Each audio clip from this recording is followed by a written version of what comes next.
Hello friends, அடுக்கு மல்லி செடி பாருங்கள். மல்லி கொத்து கொத்தா பூ வைக்கும். அடுத்தது முல்லை பார்க்கலாமா? இதை அடியோடு கட் பண்ணி விட்டுருவோம். முல்லை செடி கொடி மேலே ஏறினா நிறைய பூ வைக்காதுன்னு அடியோடு கட் பண்ணி விட்டு ஆட்டு சாணம் மாட்டு சாணம் ரெண்டுத்தையும் கலந்து 2 நாள் ஊற வச்சு ஊற்றுவோம். பாருங்கள், கொத்து கொத்தா மொட்டு வச்சுருக்கு.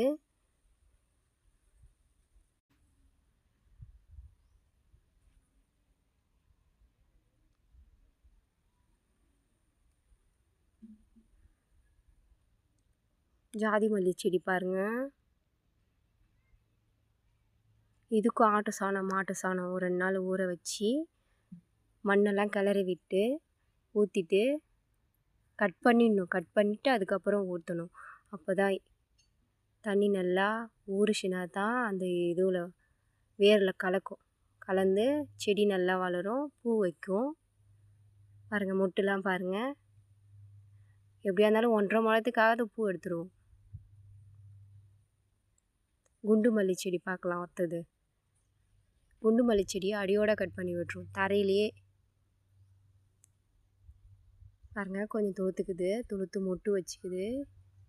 குண்டு மல்லியும் கொத்து கொத்தாக பூ வைக்கும். இதுக்கும் அதே ஆட்டு சாணம் மாட்டு சாணம் தான் 2 நாள் ஊற வச்சு போடுவோம். இதெல்லாம் வாசல் எதிரே இருக்கிற பூச்செடிங்க. தோட்டத்தில் இன்னும் நிறைய இருக்குது, வீடியோவில் பார்க்கலாம். வீடியோ பிடிச்சிருந்தா லைக் போடுங்க, சப்ஸ்கிரைப் பண்ணுங்கள்.